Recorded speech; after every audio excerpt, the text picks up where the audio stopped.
Hello and welcome to Daily Debrief, brought to you by People's Dispatch. I am Shreya, and today we talk about Russia and China vetoing a US bid to sanction North Korea, and Israel's court verdict on Al-Aqsa, and Brazil, where a coalition seeks recognition of genocide of black people. Russia and China vetoed US bid for tougher sanctions on North Korea at the United Nations on Thursday, May 26. The United States wanted to clear a Security Council resolution to cut the oil that North Korea can import. It was in response to an intercontinental ballistic missile test North Korea conducted on Wednesday, May 25th. While 13 other Security Council members supported the American bid, it was expected that Beijing and Moscow would not back it. China made it clear at the United Nations that it does not want to spread conflict and sees the US bid as a way to pressurize it. North Korea recently announced a COVID outbreak and has reeled under sanctions for decades. We speak to Abdul from People's Dispatch on the significance of this development. So, Abdul, North Korea is already heavily sanctioned. Why is US pushing for more sanctions now? I think it has something to do with what is happening in the region, wider policies in the region. He visited Japan and South Korea recently, and he was basically to do something. It has something to do with the Quads, another thing.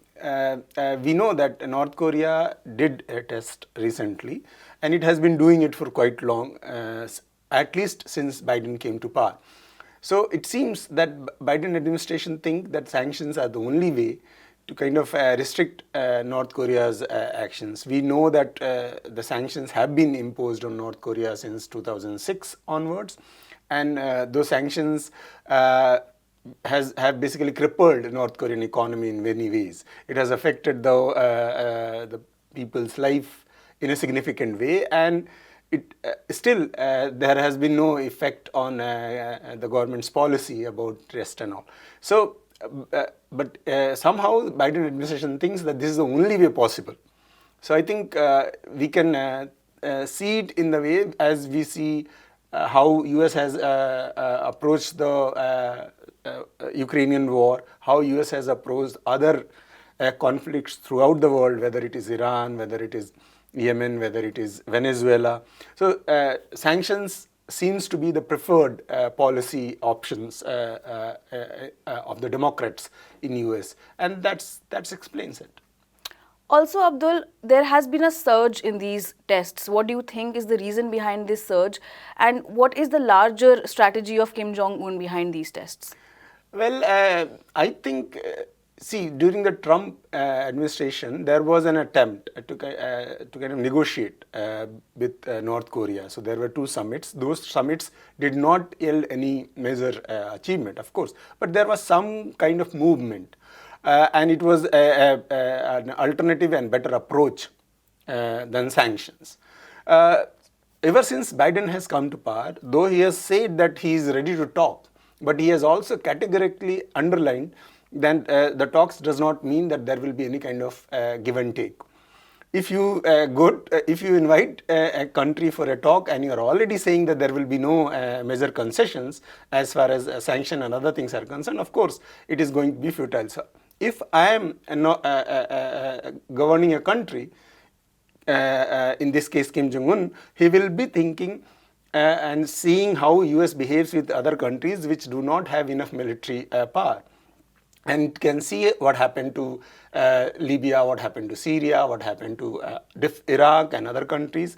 And also, when it comes to kind of seeing, so there is no other alternative but to kind of strengthen the military power. So that is what Kim Jong-un is doing. Also, in South Korea, there is a new government which is considered to be hostile, considered to be more kind of aggressive when it comes to regional politics than the previous government. It has no intentions of, at least so far, there has been no intention to kind of reconcile the issues with North Korea. So given the fact that the US is being aggressive and its allies in the region have been aggressive, North Korea has no other alternative but to kind of try to improve its military capabilities. And that is what Kim Jong-un is doing. Yeah. And interestingly, this is the first time that the 5 permanent members of the Security Council, they have had a disagreement about the sanctions on North Korea. What do you think is the basis of this disagreement?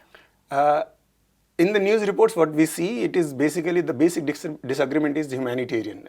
China and Russia have, for some time now, have been talking about moving away from sanctions. Sanctions not being helping, it is only punishing the people in a country or not doing anything to change the larger approach of a government.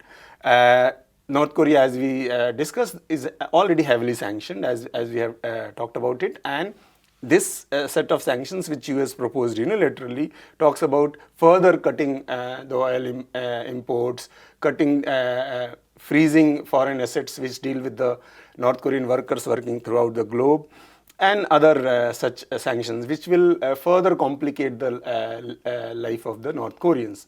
North Korea is already suffering from the COVID outbreak for the first time. So that's what they said, that humanitarian, considering the humanitarian situation, considering the effectiveness of sanctions, we should move away from this kind of strategy and we should try to evolve something else. Apart from that, of course, there is a larger geopolitical angle also to this. We have seen that how US has adopted more aggressive stance towards China, not only in South China Sea and Taiwan and other issues, but also its relationship with Russia. Russia as well has been sanctioned heavily by the West, US and its allies. So there is enough basis for this disagreement. Earlier, such complicated issues were not there, and I think this basically has started making an impact on some remaining joint strategies which these 5 permanent members have had so far. Yeah. All right, thank you so much, Abdul, for that update. We go to Palestine now, where there has been a long-standing ban on non-Muslims praying at the Al-Aqsa mosque site. But an Israeli magistrate's court recently questioned its logic. Now, a higher court in Israel has overturned the lower court's decision. In effect, the district judge said on Wednesday that the right of Jewish worship at Al-Aqsa is superseded by other interests. She specifically mentioned law and order was a concern if non-Muslims were entered to pray here. Al-Aqsa is the third holiest site for Muslims, while the Jews revere it as Temple Mount. However, this is not just a religious issue as it is closely linked to Israeli expansionism. We have Abdul, again from People's Dispatch, about this issue. So Abdul, what is the significance of the Al-Aqsa site? What are the larger contestations actually of this site, and why is it so sensitive? Well, that is a question related to history. The Palestinian history is full of such kind of contestations, if we say so. Al-Aqsa is basically in Eastern Jerusalem, and Eastern Jerusalem basically is a city which has been claimed by all 3 Abrahamical religions of the world for various reasons. Of course, the first one, of course, it is the active place where Christianity was born, flourished. It is the place where Jews believe that Solomon built the temple, place where the biblical temple existed. And it is the place where Haram al-Sharif is there. Correct? On the same site, all 3 things are nearby that reason. So since the Israeli occupation of Eastern Jerusalem, there has been attempt by Israel to kind of promote the extremist Jewish elements to kind of take claim over what they call Temple Mount. And the Palestinians, because Al-Aqsa remains a symbol of their resistance, particularly because Palestinians have thought about East Jerusalem as their capital whenever the Palestinian state is created as a capital, and Al-Aqsa being the third holiest site of Islam, of course there is no way that Palestinians will let it go. Correct? So that is the basic reason that both these things are happening. But if you look at the politics behind it, Israeli attempts to invade Al-Aqsa is, and particularly repeatedly in recent years, it has something to do with the kind of political system, kind of political hegemony which is existing in Israel, which is predominantly ultra right wing now. During the initial years, as in 1967, when there was an agreement signed with the Jordan after the occupation, that the status quo in Al-Aqsa will be maintained, the new governments in Israel does not seem to agree with that agreement, and they don't know how to come out of it. So that I think there is an attempt to push the extremist elements within the country, so that indirectly the sanctity of the site is affected. So this is not for the first time that such prayers were conducted and the lower courts gave a verdict like that. There was a similar incident last year also, when the lower court gave a verdict that the Jews can pray inside the compound, and on the appeal, the verdict was turned. Similar things happen now. So I think it's a repeated attempt to kind of change the status quo, for particularly given the political orientation of the ruling classes in Israel. And Abdul, when it comes to Al-Aqsa and East Jerusalem, can you also place it for us within the larger context of Israel's occupationist policies? Well, Al-Aqsa has been attacked, I think, dozens of times in last 1 year or so by the Israeli forces.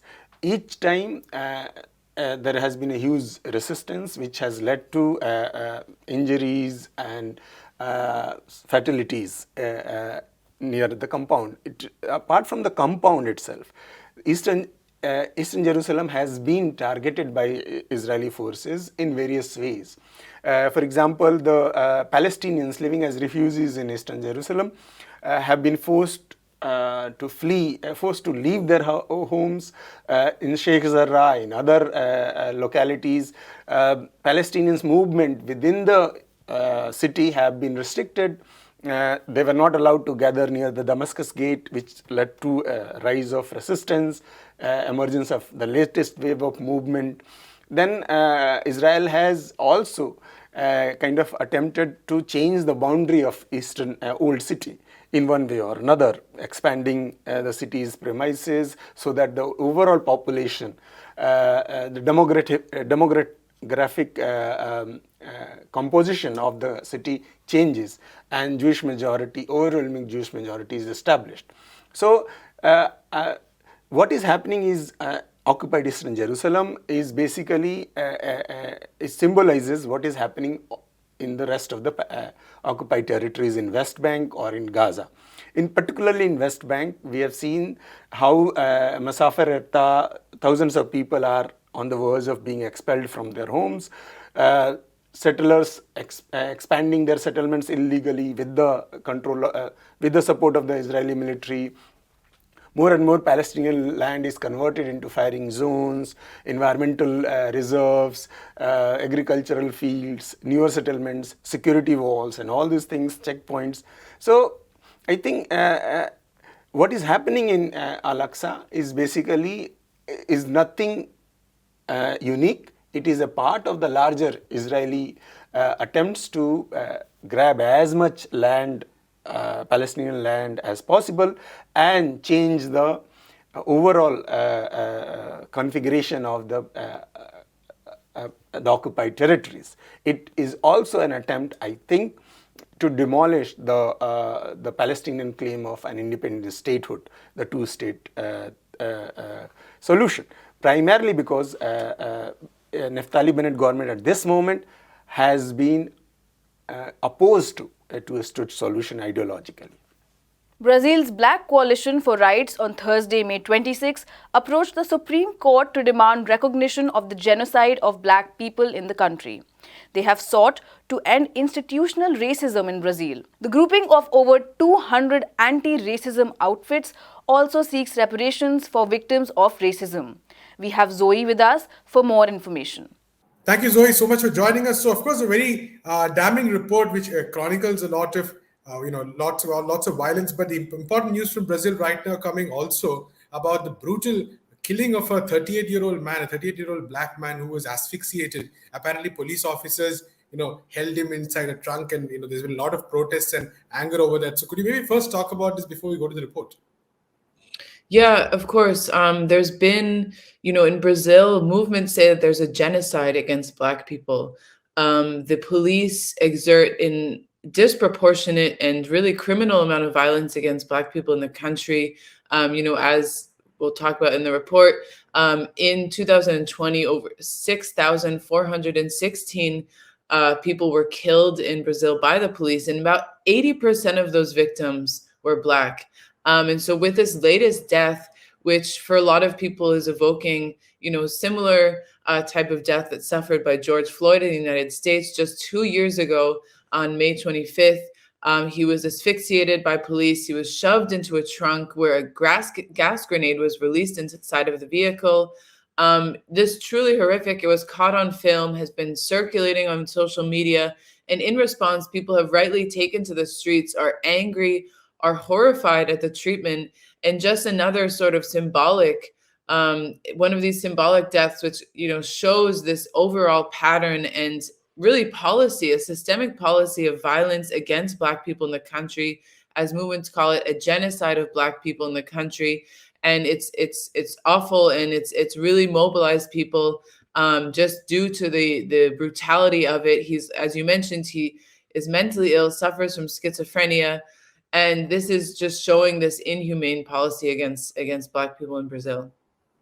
Right. Zoe, in this context, has there been any kind of, no questions of accountability or any responses from the state that would indicate that this is being taken in a slightly different way, or are they just dismissing it as usual? So since then, I think because of the immense pressure that they're coming under, as I said, this has been shared widely on social media for the first time. This has made it into international headlines.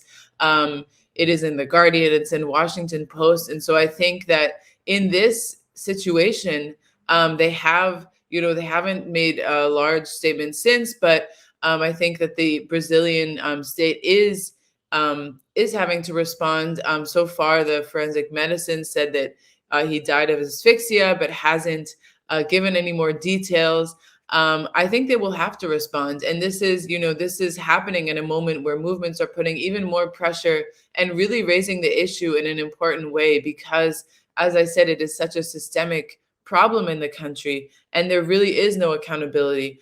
Similar to this epidemic that you see in the United States, police officers don't face any repercussions. They often not only are they not fired, they stay on the job. And a lot of times the police officers who carry out these brutal acts of violence often carry it out again. A lot of these cops are repeat offenders. And so, as I said, the movements have been presenting different proposals for how to address this. In the beginning of this month, on May 12th, Black Coalition for Rights presented an action in the federal Supreme Court. They've been asking for recognition by the state about this genocide of the Black population. They're calling for policy measures. They're calling for not only, but really first and foremost, the end to this police violence against Black people, but also recognizing that this systemic violence that you see played out by the public force in Brazil is part of a larger systematic exclusion of Black people from Brazilian life, from society, from the economy, from politics. And similar to what you see in the United States, the systemic policy has had horrific effects on the Black population. And so these are some of the major demands from the movements to get, first and foremost, as a baseline demand, officers getting fired, for there to be accountability, for there to be a process of truth and justice for these victims and their families who are, the whole world really seeing their brutal and horrific deaths. There must be accountability. There cannot be more impunity in these cases. Right. Thank you, Zoe, so much for talking to us. Thanks for having me. That is all we have for today. Please come back to us for more. For more news and views from around the world, please read peoplesdispatch.org. And for more updates, follow us on Facebook, Twitter, and Instagram.